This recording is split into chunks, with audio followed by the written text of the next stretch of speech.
तो वोट को इज्जत दो के बयानिए के साथ हूँ और आज मैं बड़ा खुश हूँ कि मरीम औरंगजेब के हाथ में आज मैंने एक ही फाइल देखी है, वो मुजामत की फाइल थी।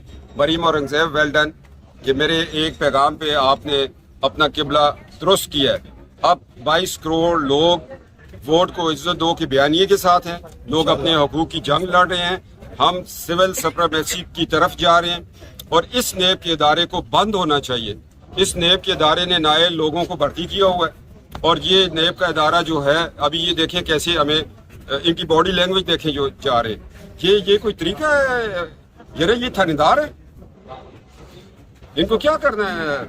और इस मुल्क में इकॉनमी के ऊपर जितना बोझ नेब ने डाला किसी ने नहीं डाला और सुप्रीम कोर्ट में जो इनके ऊपर बातें हुई हैं, तो ये कहाँ अच्छा सर, एक सवाल ये है आपसे। इमरान खान ने नेब को अपने मकासद के लिए इस्तेमाल कर लिया। जी सर। शुरू में उन्होंने बड़ा अच्छा काम किया, जब तक इमरान खान की गवर्नमेंट नहीं थी नेब के इदारे ने बड़ी रिकवरी भी की।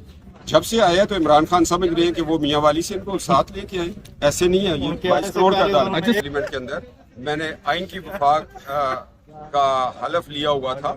मैंने सिर्फ फवाद हसन फवाद साहब जो अब रिटायर्ड होते हैं, मैंने उनको कहा था कि आप थोड़ा टाइम दिया करें चैम्बर में, ताकि ये मैंने आपको ढूंढे ना, आपके पास आके मिलना चाहिए। कोई भी प्राइम मिनिस्टर का प्रिंसिपल सेक्रेटरी हो, किसी का भी हो, तो उसको MNAs को टाइम देना चाहिए, क्योंकि MNAs 2 लाख, 1.5 लाख, 1 लाख 70,000, 90,000 वोटर्स के नुमाइंदे होते हैं। अगर हम पार्लियामान को इज्जत नहीं देंगे, अगर हम पार्लियामान के तकद्दस के लिए नहीं लड़ेंगे, तो फिर परवेज मुशर्रफ ने पार्लियामान को तोड़ा, आइन को मैं वो अल्फाज नहीं कहना चाहता जो उसने आइन का हशर किया, फिर उसको किस तनाज़र तो सर ये तो वोट को इज्जत दो की, वोट को इज्जत दो की का नारा लगाने वाले वजीर आजम का प्रिंसिपल सेक्रेटरी था ना सर?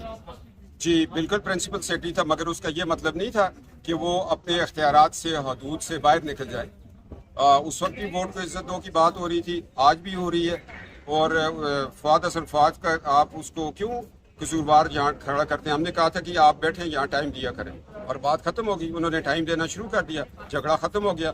और फवाद हसन फवाद एक कॉम्पिटेंट ऑफिसर तो है, इसको भी तो माने।